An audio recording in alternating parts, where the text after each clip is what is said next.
Уважаемые коллеги, Хумитар-Тистер,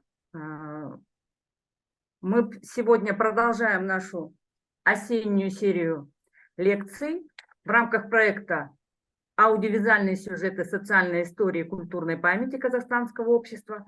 Конец XIX – начало XXI веков». Сегодня лекцию представляет доктор исторических наук, профессор Гульмира Салимжановна Султангалиева из Казахского национального университета имени Аль-Фараби. Лекция на тему «Парадигмы новой социальной истории в изучении визуальной истории Казахстана XIX – начала XX веков». Гульмира Салимжановна известна в научной среде в Казахстане, за его пределами, исследователь, специалист по новой истории Казахстана, социальной истории Казахстана нового времени. Она была приглашенным профессором университета Висконсин Мэдисон США, амбассадор, представитель, посол университета Хоккайдо Саппоро Японии у нас в Казахстане, член редколлегии международного рецензируемого журнала Central Asian Survey, член правления ЭСКОС, Европейского общества исследователей Центральной Азии. Мы очень рады вас приветствовать, что вы у нас в проекте, и вам слово. Спасибо большое, Тинлик Тактарбековна. Я обозначила тему свою как парадигма новой социальной истории в изучении визуальной истории Казахстана. И здесь потом, когда я уже думаю, дважды история, но дело в том, что здесь это с одной стороны, новая социальная история, это как теоретические, методологические подходы, да, а визуальная история, вот я хотела попробовать соединить все вот эти два нюанса. Ну, мы знаем, что современной исторической науке важным направлением является сейчас социальная история. Был бум культурной истории, да, cultural studies, но новая социальная история, она как раз она представляет собой новые пути и уровни осмысления прошлого и ориентируется на использование приемов других гуманитарных наук. В частности, вот, парадигма новой социальной истории, она формируется под воздействием таких теорий, как cultural studies, гендерная история, историческая психология. Сейчас очень большое внимание уделяется на поведение тех или иных личностей, почему они принимали такие решения и так далее. На постколониальные, естественные исследования, потому что это тоже очень важно, один из важных аспектов понимания. То есть в целом новая социальная история – это междисциплинарный подход в изучении социальной истории того или иного региона.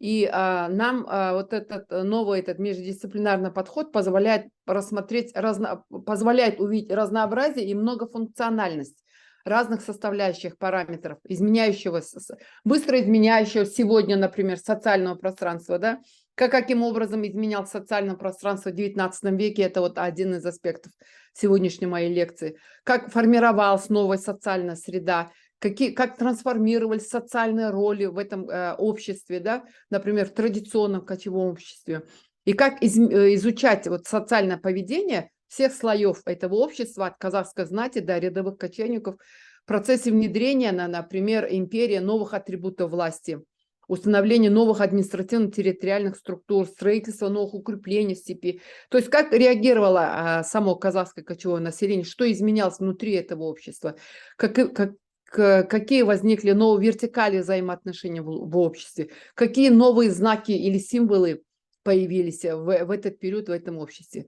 Дело в том, что если раньше больше уделялось внимание административно-политической или экономической интеграции, но на самом деле вот социальная интеграция, да, слово сейчас интеграция может тоже вызывать много разных вопросов, но мы говорим о том, что каким образом пытался войти в социальное пространство империи Российской империи Казахская степь.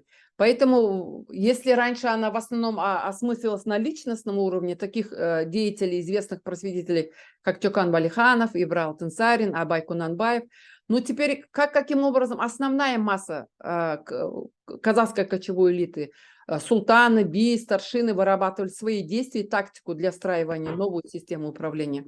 Практически у нас не разработано, тем более, что здесь очень такой важный момент, что их культура ведь складывалась в рамках кочевого общества, естественно, что они не могли моментально перейти на те структуры, предлагаемые империей.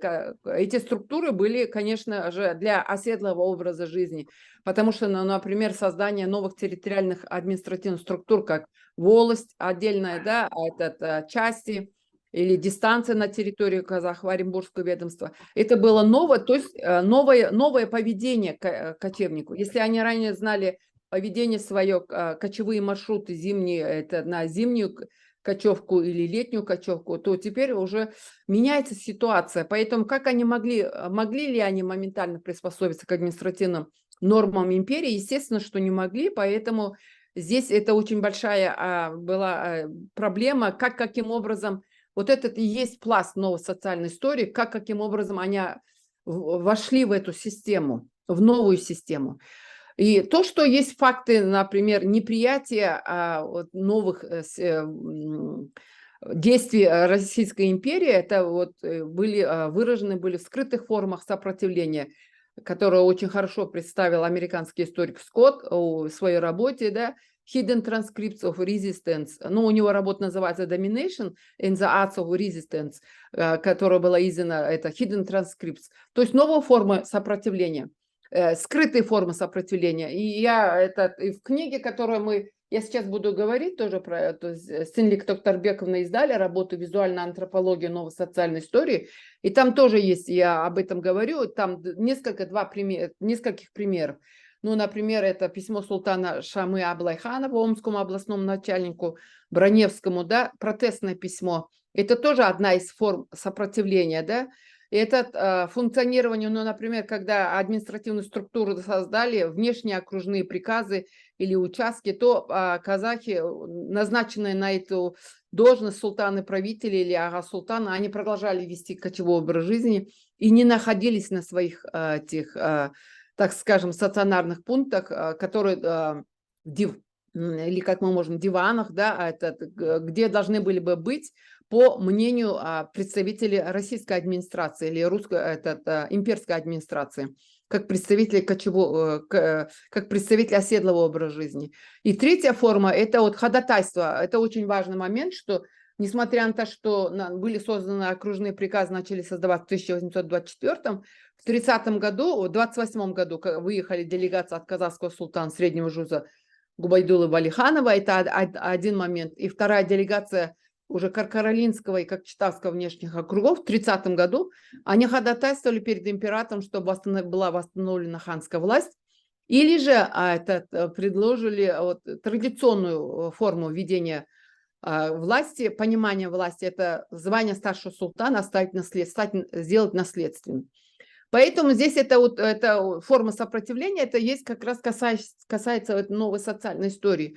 Но с 30-х годов, с 40-х годов, с конца 40-х годов поведение меняется, ситуация изменилась, и можно проследить уже более стабильную картину, так как султаны-правители находились более 20 лет, даже около 20 лет, более 20 лет на должностях.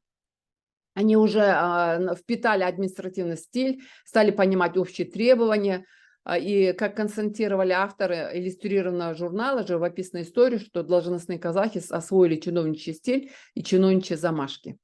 И вторая часть это вот первая часть, да, по социальной истории. Вторая часть моего доклада – это как раз влияние вышеназванных теоретических подходов на визуальные исследования и на исследование фотографий. Визуальные исследования, сюда включается, я буду говорить, это визуальным исследованием является, ну, например, это печати, медали, это фотографии, да, акварельные или тельные рисунки, карандашные или акварельные рисунки, фотографии, знаки разные, да, одежда, здания даже, дороги, карты, это все относится к визуальным исследованиям. И поэтому здесь уже каким образом визуальные вот эти исследования, визуальные материалы могут влиять на изменение исследовательской оптики новой социальной истории.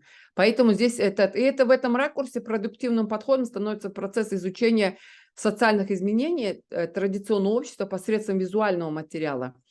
И в некоторых случаях, да, и вот здесь я, оказывается, не кручу. Цель моя, как раз цель моего влияния теоретических подходов новой социальной истории на изучение визуальной истории казахов. Как визуальной истории казахов 19 начала 20 века. И вторая задача – это раскрыть социальные изменения традиционного кочевого общества посредством визуального, а именно детали проявленной жизни казахского общества. Здесь само визуально выступает как социальный конструкт и способ представления социальности. И это очень важный момент. То есть визуальный материал нам дает возможность, расширяет наше представление и дает возможность рассмотреть детали проявленной жизни казахского кочевого общества 19 начала 20 века в художественных изображениях или застывшем рисунке, да, или увидеть и социальные изменения в хозяйстве, культуре, одежде, поведении, образа. Методология изучения данного этого вопроса, вообще в первую очередь я хотела бы отметить по историографии вопроса, это один из исследователей ярких, да, это Ричард Уртман, американский историк, который дал две его работы, я представила, которые символическая репрезентация. Да. В казахстанской историографии тема знаковых символов казахской кочевой элиты, казахской государственности хорошо рассмотрена историком Ириной Викторовной Ерофеевой и исследователем Бимендиевым. Да. Ирина Викторовна, вы знаете, что одна из первых историков, которая дала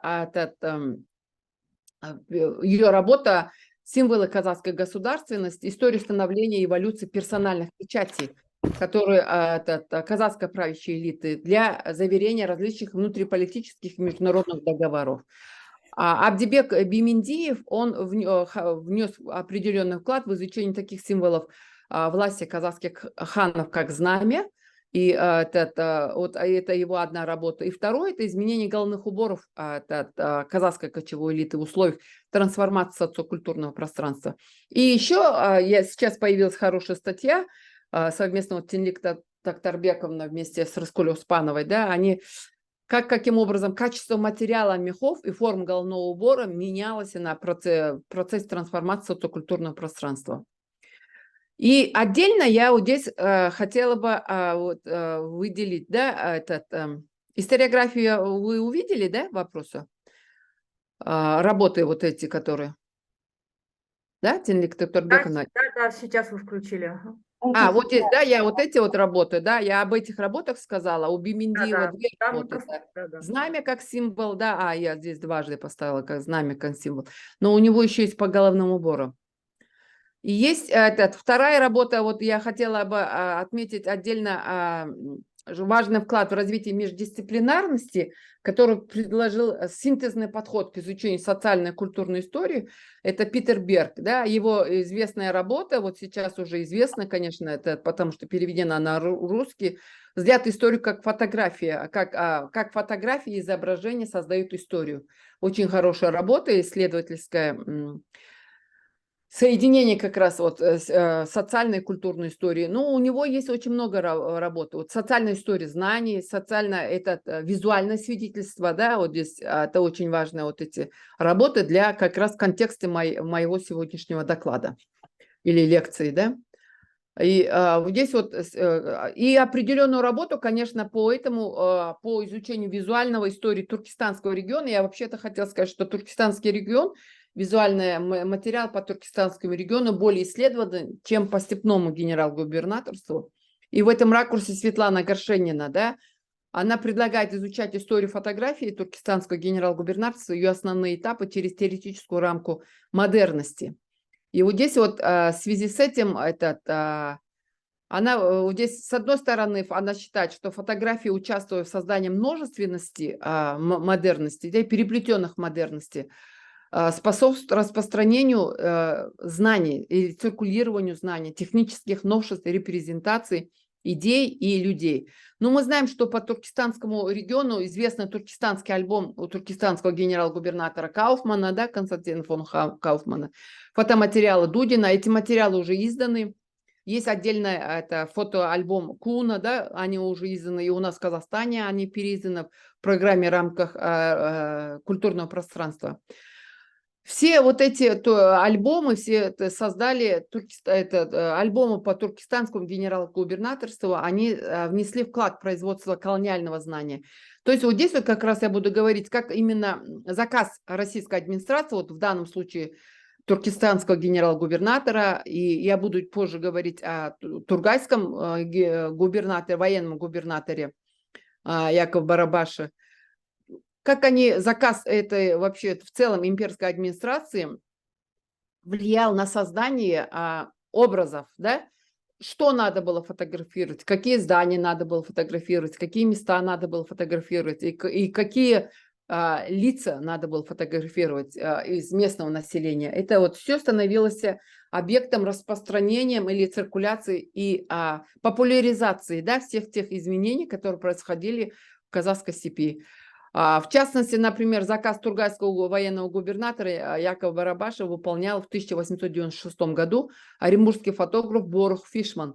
Он был командирован в различные местности Тургайской области, чтобы собрать коллекцию новых фотографий зданий учебных заведений региона, учеников, часть которых была опубликована на страницах Тургайской газеты.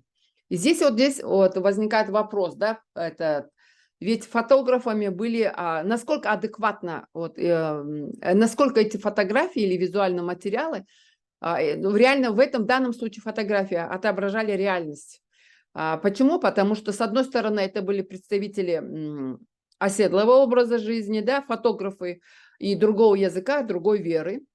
И вот здесь российский историк Сергей Абашин, я эту работу представила в этом своем слайде, он отмечает, что фотография была колониальным взглядом, так как снимали Среднюю Азию или туркестанское генерал-губернаторство, мы можем дополнить здесь и Тургайскую область, например, главным образом европейские путешественники или русские, которые имели собственные цели в регионе и собственный взгляд на него.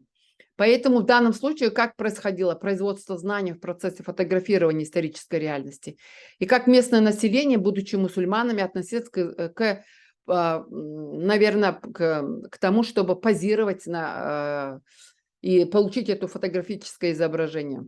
Под контролем региональной администрации или по инициативе самих фотографов происходили эти съемки. Вот здесь на самом деле ведь это было задание дано для формирования, для производства определенных знаний, поэтому, скорее всего, это было под контролем региональной администрации, что надо было снимать. И все ли эти все, конечно же, размышления наводят нас на новые фокусы исследования или новые ракурсы исследования новой истории Казахстана.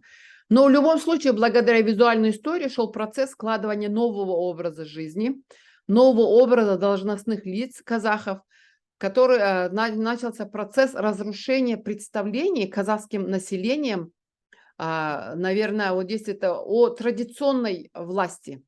Вот новой одежды, да, это новая одежда, нового поведения. Это ведь начало проникать, и, естественно, раз появились фотографии, стали читаться газеты, да, распространялись эти газеты, и они видели новые, не только внешнее, для внешнего пользования, ведь все эти фотографии были для внутреннего пользования. Поэтому здесь это очень важный момент, что с одной стороны, да, заказы выполняли, фотографии были заказом, и они распространялись в центры, может быть, другие регионы империи, да. Но здесь очень важный момент, что ведь это было и для внутреннего пользования, поэтому основное казахское население видели через даже эти фотографии, какие происходят изменения, и, соответственно, у них менялось восприятие того происходящего. Определенный комплекс, вот в связи с этим я хотела бы остановиться на наградной системе, да, это наградная система. Определенный комплекс делопроизводственной документации, послужные списки, прошения и визуальный материал, в частности, награды. Вот какие визуальные материалы мы можем взять объектами для рассмотрения изменений, социальных изменений. Это, в частности, награды, медали, ордена, золотые, серебряные часы, кафтаны, там, может быть, и так далее. То есть новые атрибуты, так скажем, власти, да, или принятие новой властью данного того или иного члена этой кочевой общины. Свидетельство о присвоении военного или гражданского чина, гербы потомственных дворян Российской империи тоже свидетельствовали все о социальных изменениях. В первую очередь давать через наградную систему, да, но вы видите, что наградная система, это естественно, что ряд казахских кочевых лиц стали кавалерами орденов Святого Станислава, Святой Анны второй-третьей степени, и некоторые, меньшее количество, были награждены орденами Святого Владимира третьей степени, потому что третьей-четвертой степени, потому что это давало возможность затем войти в потомственное дворянство. Ну, многие, кроме того, многие... Время, да? Слайд. Сейчас у вас есть наградная система здесь, да? По-моему, здесь. Все, сейчас она есть открыта. Ага. Я сейчас буду, да. И вот здесь вот здесь в связи с этим, вот святого, я говорила о том, что есть свидетельство о награждении. Вот здесь я решила представить, что свидетельство, жалованная грамота на чин полковника старшему султану Каркаралинского округа Турсуну Чингисову, да, когда она была дана. Вот это одна атрибуты, да, тоже это власти. То есть каким образом этим самым показывали, как империя относится к данному члену этой кочевой общины, он оказался приближенным к власти, да? Но реальная власть у него. Здесь вот второе, это просто местному чиновнику была дана свидетельство о том, что его наградили бархатной тюбетейкой новой, да, это тоже как один из в соответствии он находился на должности местного чиновника. И вот здесь я уже на многих своих слайдах показывала, что да, это вот здесь султан, правитель средней части Казахо-Оренбургского ведомства, это генерал-майор Мухамеджан Баймухамедов. Здесь два момента, да, он не очень военный чин генерал-майора, и здесь это Мухамеджан Баймухамед. Здесь во всей красе своей, со всеми орденами, медалями и так далее, он представлен был, да, но это я говорила о том, что это автор этого акварельного рисунка Степан Федорович Александровский. Она была создана в 1889 году. И он являлся одним из членов посольства, да, делегации или казахской депутации в Санкт-Петербург, которые приехали на коронацию Александра III. В этом числе был и султан Ахмед Кенесарин среднего жуза. Вы видите, он у него очень четко, ясно, очень красочно показаны его эполеты, да, и на это бархатном мундире, и его награждение. Эти портреты важны для нас как отражение того, что они, во-первых, конечно же, включались в элемент культурной политики империи, но и одновременно создавались и групповые портреты. Но вот в предыдущих лекциях я давала групповые портреты, поэтому я думаю, там я сегодня уже их не включила. Следующим визуальным документом являются печати, которые являются, конечно, являлись символом власти. Да, вы все знаете, но я вот почему-то не смогла сюда вставить.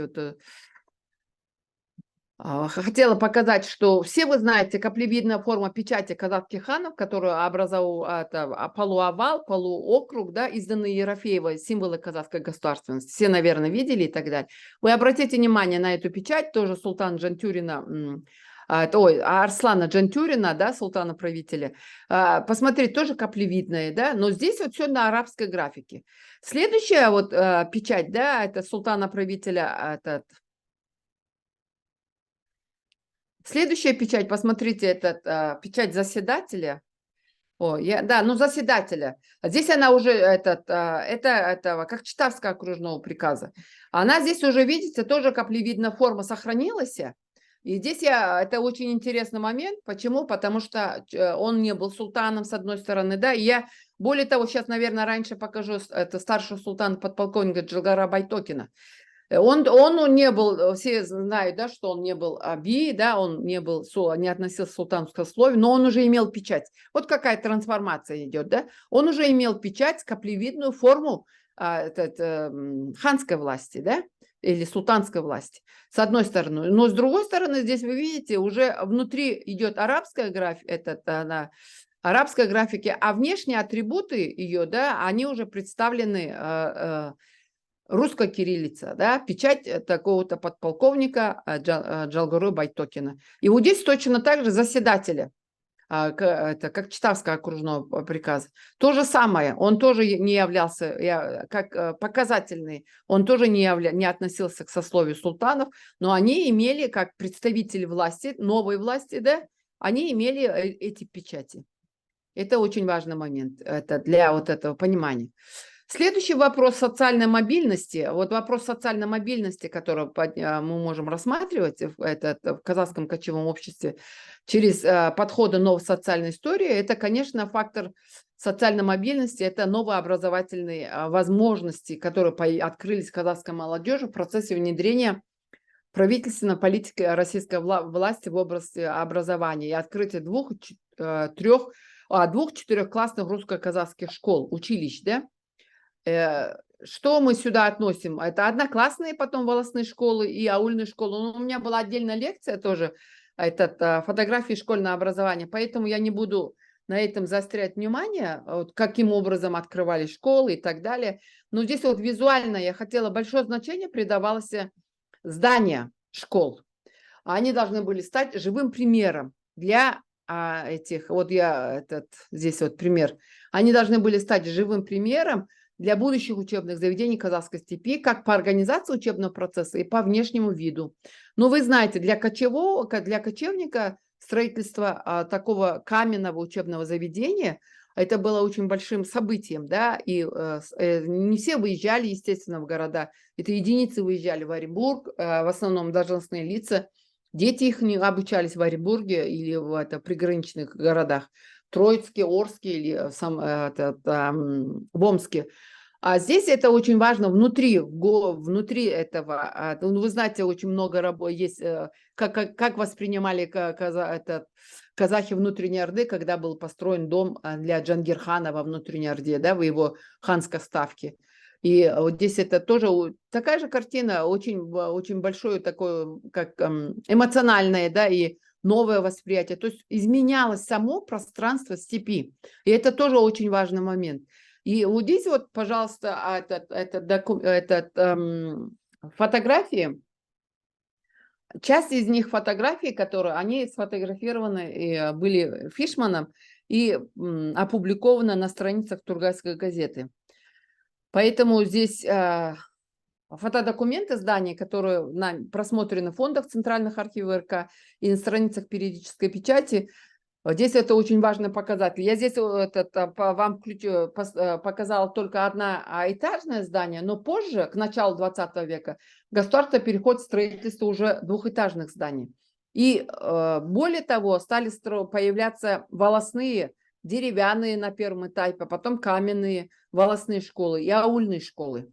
И вот здесь вот я привела вам пример, вот здесь двухклассная русско-казахская школа, да, а здесь вот ауликульская волосная школа. Ауликульская. Хотя вот аульные передвижные школы, вроде занятия у них должны были вести в юрте, да, потому что она как передвижная рассматривалась. Но на зимовках стали строиться волосные, это аульные школы тоже. Есть вот на Тургай, я недавно, когда готовила один материал, то я посмотрела, что была построена в ауле деревянная аульная школа. Это напечатал об этом инспектор школ Тургайской области Алекторов. Поэтому здесь это очень важный аспект на этих фотографиях, что еще очень важно. Здесь этого нет, но русско-казахская вывеска, что эти школы относятся, подчиняются Министерству народного просвещения Российской империи.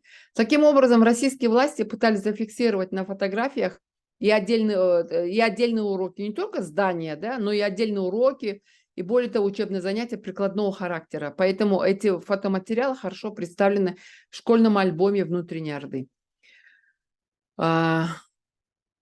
К социальной мобильности, я считаю, что относится и изменение социальных границ внутри казахского общества.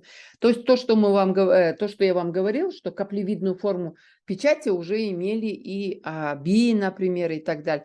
То есть происходит размывание социальной структуры кочевого общества. Стали появляться новые сословия, такие как потомственное титулованное дворянство, почетное гражданство, купцы, торговцы. Я не стала сюда включать опять гербы, но это в предыдущих у меня лекциях было, и потом оно опубликовано, казахское дворянство в книге, да.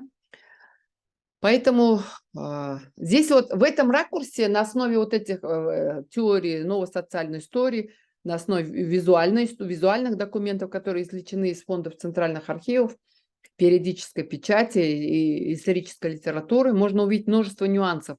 Вместо анализа дуалистических позиций, русский чиновник, казахский султан, Би или хан Шаруам, желательно увидеть различные социальные траектории, множественные идентичности, специфику принятия тех или иных решений, поведение разных социальных групп кочевого общества. Поэтому в предметном поле могут оказаться сложные переплетения событий прошлого. Что дает, на что нужно обратить внимание сейчас, это расширить инструменты познания исторических событий 19-го, начала 20 века в пользу понимания исторической действительности и принятия. То есть более гуманному восприятию. Не двухмерному вот такому, да, а более, может быть, сейчас мы говорим пятимерный мир, да, это вот более такому множественному восприятию того, что происходит. Ведь тогда в этом случае действия исторических личностей этого периода, они наполняются смыслами, да, и наполняется смыслами сама история нашего Казахстана этого периода, которая позволяет нам по-новому рассмотреть и понять многие новые нюансы и поставить новые исследовательские вопросы. Самое главное, вот это мы можем не до конца исследовать, поставить вопросы, и это, возможно, это поле деятельности будущих историков. Спасибо большое.